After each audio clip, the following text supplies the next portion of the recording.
Hey everyone, welcome to Financial Revelations. I am David Szafranski, your host. You can follow me on Twitter. You can call here. You can send emails if you have questions. And in immediate news, I'm wearing a different shirt today than I have been in the last three podcasts. I know I didn't wear this last week because I took it out of the package this morning. I get it from a company called Collars & Company.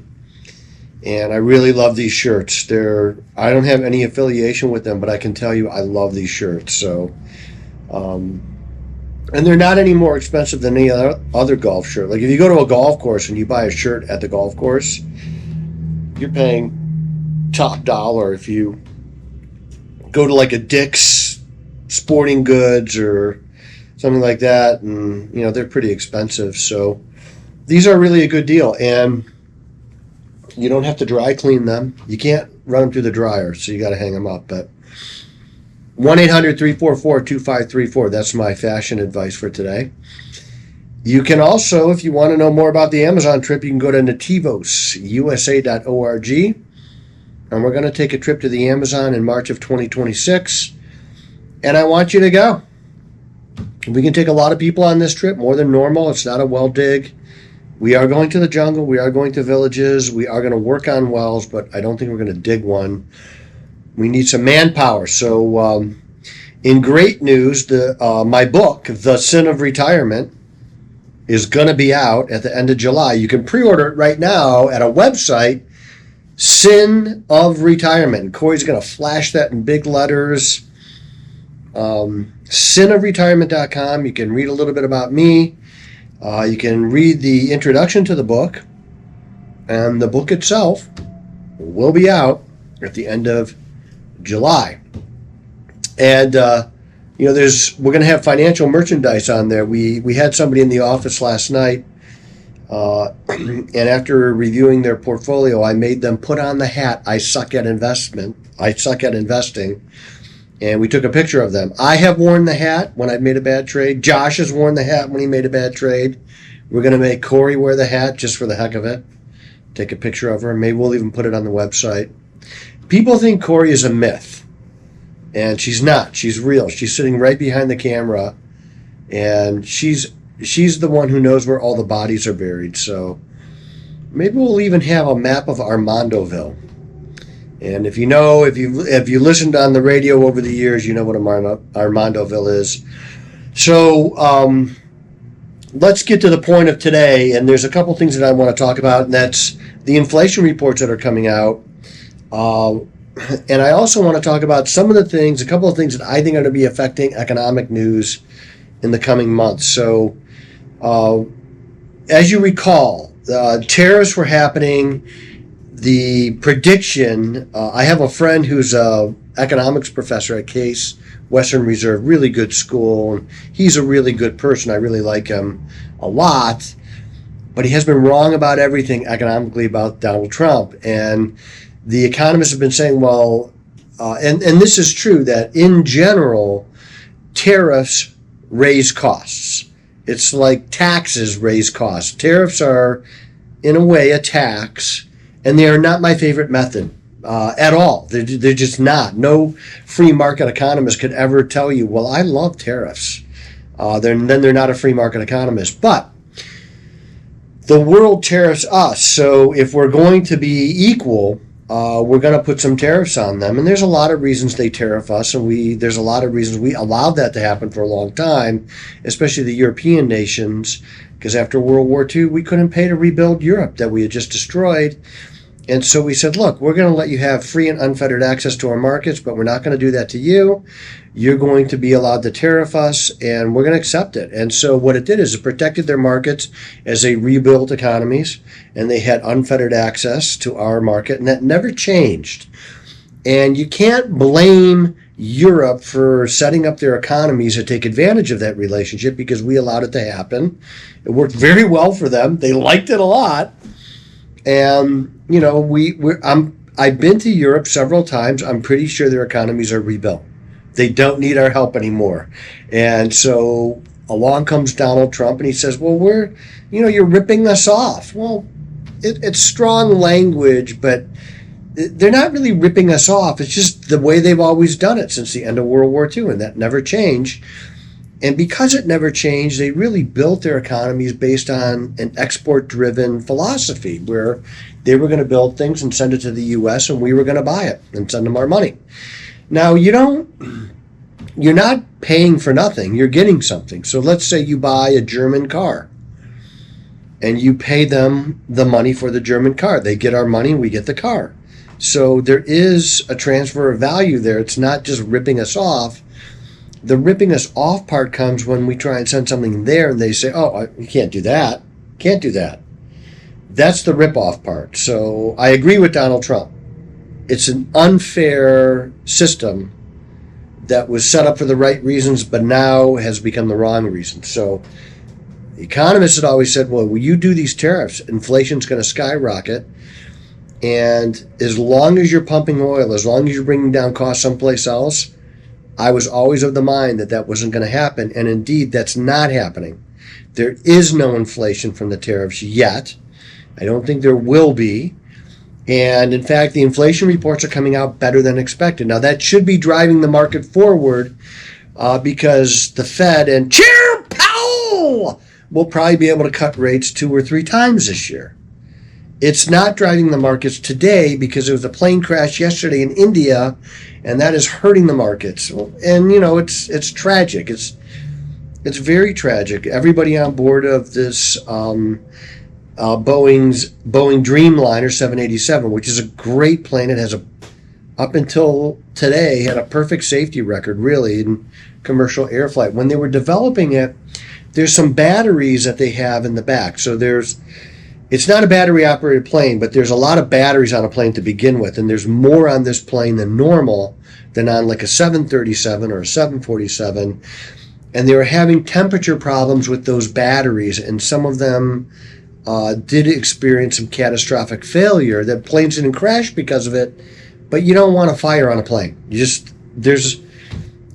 don't want that to happen. And so they had to work those things out, and it's a great plane. I've flown the plane many times to Hawaii and to Europe.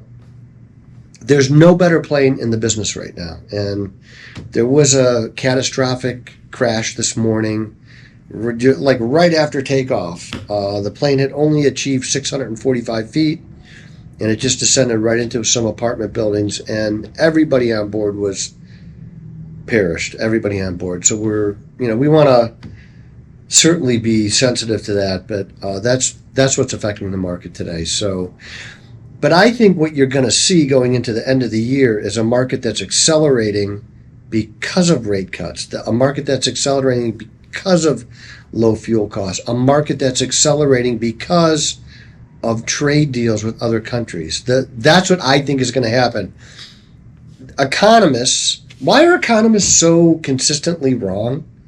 Well, some of it is politics. I mean, I do believe that Chair Powell played politics with the Biden administration when they didn't raise rates into the face of obvious inflation, and when they didn't cut rates into the face of obvious lack of inflation and lower costs in the Trump administration.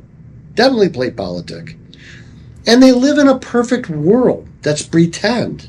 They say things like, all things being equal, and if everything stayed consistent. Well, none of those things happen. They live in a theoretical world that is impossible. They can't account. So when they run an econometric model, their inputs, the things that they're measuring stay the same. And they come out with a perceived outcome. Well, in the real world, nothing stays the same. Energy costs change. Your model's blown. Okay? Tariffs get implemented. Your model's blown. Tariffs don't get implemented. Your model's blown. Tariffs get implemented at a lower rate than expected. Your model's blown. So that's why they're so consistently wrong. And now I have a degree in economics. And I had economics professors at Cleveland. I graduated from Cleveland State.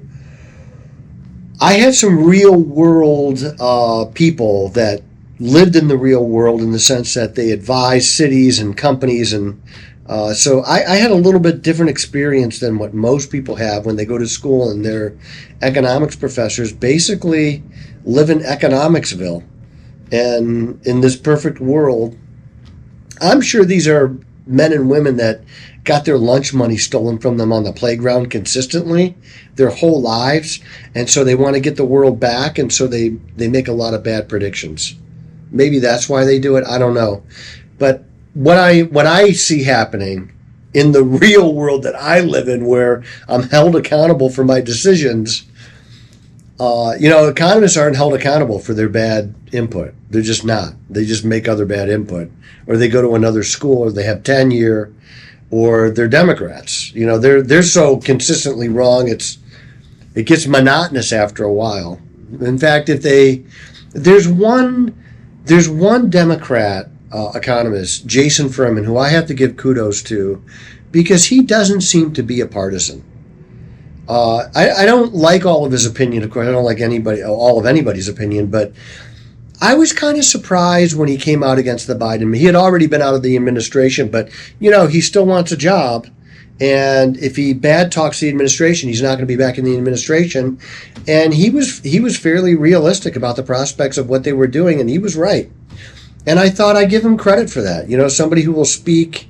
It's kind of like John Fetterman right now, who is decidedly against the things that are going on with the riots against ICE all over the country, well, mainly in California, but they'll be happening in other places because they're all staged. They're paid agitators to start, and then people kind of groupthink and get involved in it. That's why they stage bricks. They stage piles of bricks around that they could throw at people. Could you imagine being those people that fund that? What a low life. My gosh. Only in America. In any other country, those people would be shot. But here we give them due process, which we should, because we have due process for citizens. We have due process for citizens. If you're not a citizen, you're not entitled to due process. You didn't get due process on the way in, you're not getting it on the way out. So a couple other things that I think are going to affect economics and the markets is Ukraine plus Iran equals problems.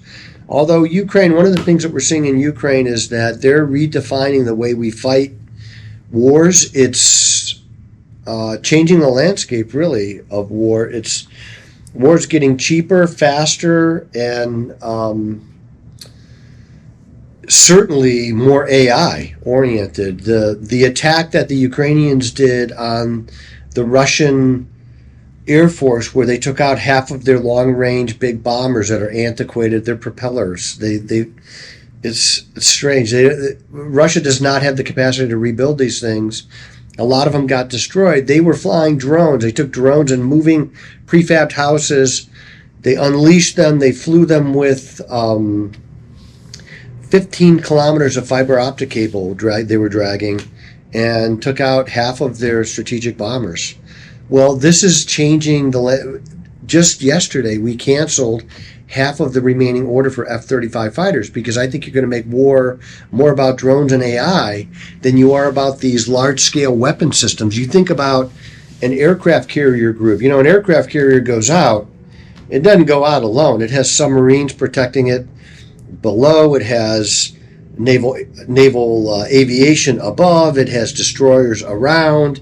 This weapon system of an aircraft carrier costs, maybe trillions of dollars, really, in the long run.